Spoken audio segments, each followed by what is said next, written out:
Hello, everyone.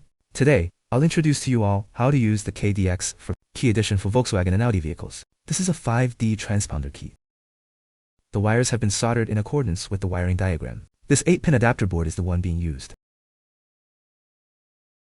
First, you need to upgrade this app to version 8.7, 1 or higher. Then the firmware version needs to be upgraded to 1.53 or higher. First, connect to the device. Click IMO Programming. Click IMO Programming. Then navigate to the corresponding path. OK. And this one is for 5C, 5D transponder keys. Start execution.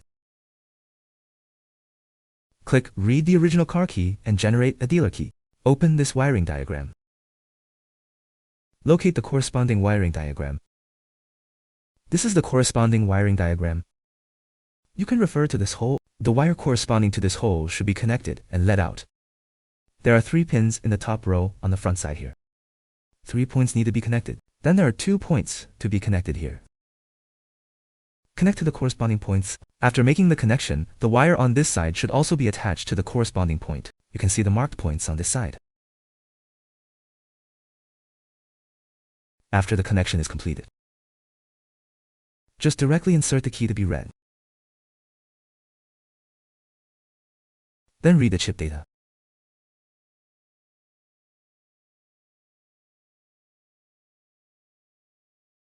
The data has now been saved on the cloud server. This is its service code. Then you can use this service code to generate a dealer key and then perform key learning. For key learning, you can use the KD-X4 device. Key learning can also be done with the Keydiy. Then there are 2 options here. This is the KD-ZB Smart Key. If you want to use this option, only 5C is supported. Translation: if a 5D chip is used, the original vehicle key is a must for the convenience of our demonstration. So we have been using this one all the time. Then you need to properly connect the wires of the key to be added before inserting it.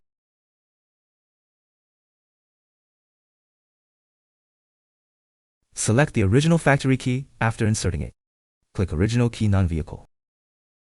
Click OK.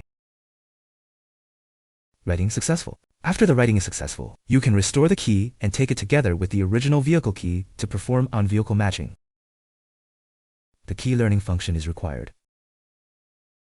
If direct learning is not available, you also need to unlock the SFD to proceed. However, in general, vehicles produced after 2024 will need to have the SFD unlocked. Thank you for watching.